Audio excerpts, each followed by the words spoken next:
Hello, everyone. My name is David Wayne, which is a pseudonym name. This is my new memoir, The Other Side of the Door. It was published in early September, and it is on Amazon. I will provide the link. Um, Someone suggested that I make what's called a movie trailer or book trailer for me to describe this book and to sell it better for my editor and publisher. First off, well, as the book is described at the top of the book, I'm a lifetime survivor of mental and verbal abuse.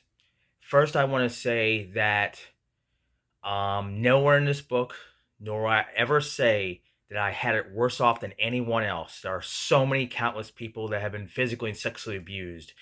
I was a little bit sexually abused young as a child, but not as nowhere near as anyone else. So I'll never claim I had it worse off than anyone else. But as my publisher agreed with me, my story should be told.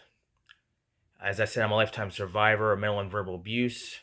I'm now 54 years old, and this uh, memoir will explain, let alone my parents. It'll talk.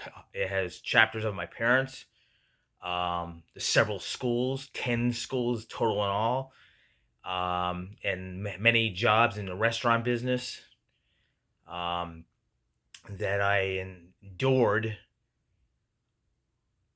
really strong mental and verbal abuse that and I was also undiagnosed, had mental issues. I have been diagnosed officially with more of a level one or minor versions of autism, ADHD, PTSD, traumatized. I was told for a lifetime, shut up, stand there and take it. There's nothing you can do about it. And everyone around me let them get away with it, let alone with my parents, school teachers, those in school that didn't want to be in school, and it was considered being a bully. But that word bully didn't exist when I was in school. And the jobs I've had, and I'm trying to be vague on what I'm trying to describe about this book. I want everyone to read this. In the back of the book, it says my stories will cause your jaw to hit the floor. What I forgot to add on is your jaw will hit the floor when you read my stories. Your jaw is going to stay there. Your jaw is going to drop and stay there. Um, I would consider this memoir a male version of the Me Too movement. Of the Me Too movement started whomever, I'm not sure who it was about, probably sexual abuse. But my Me Too movement I'm looking for those that have endured the abuse that I have, and it's that I've survived it.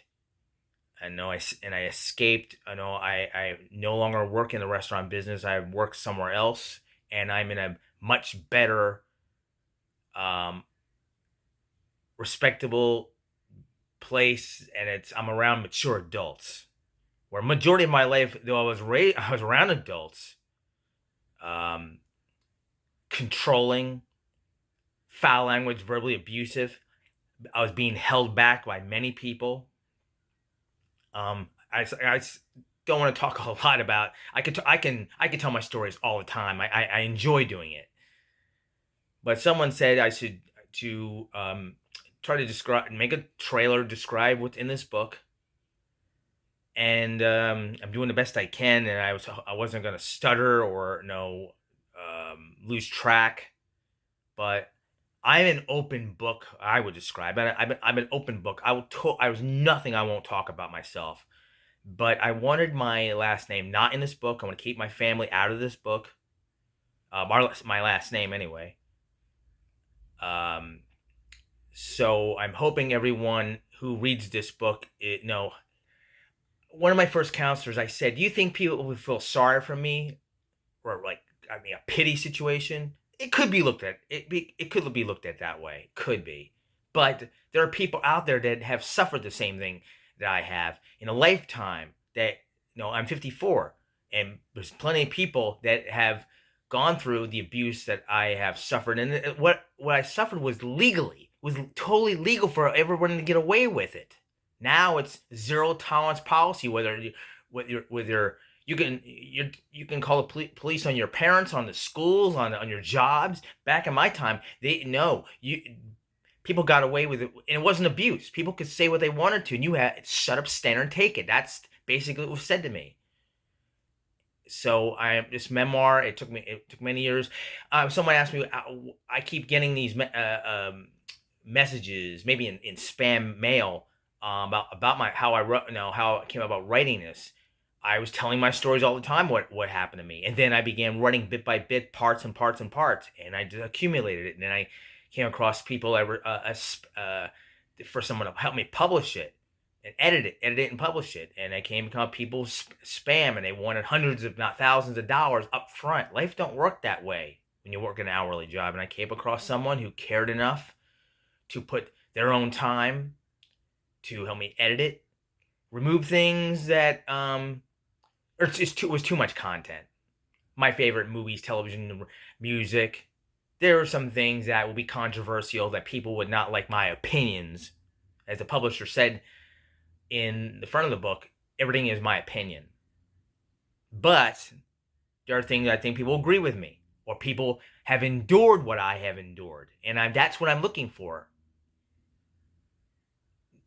So I cannot paste my face into this video, so I have the video covering the cover of this book, and the image you see of the doorway. First, I thought the door was way too wide open with the light, but as the young person you see is covering his ears, it seems his hands are over his ears. I have ear damage, actual ear damage.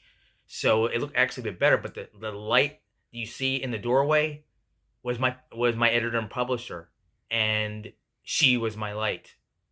Finally, for someone to read read my story and care enough to put her own time into editing, publishing it, and I thank her so much. No one else on earth could have done this better. So I'm hoping this book reaches the masses, reaches national and worldwide basis. I did not write this book to make money. That's for my publisher to do. I'm hoping people will find it a Me Too movement for men that, as a little boy, up to even as an adult, have suffered at those that I can say what I want to you, and the law and people say around them, adults, they can say what they want to. Free country, you can say what you want to. So I'm looking. It's for other people that have endured parental abuse, sexual abuse, some physical abuse by a teacher. But it's what you've been told all your life. You don't have a right to self-defense. This is what this book is for, and by those who've endured it. So I hope you. I'm looking for. Please read it. And I'm looking for people to review it, what they think of it. So thank you very much for looking at this video.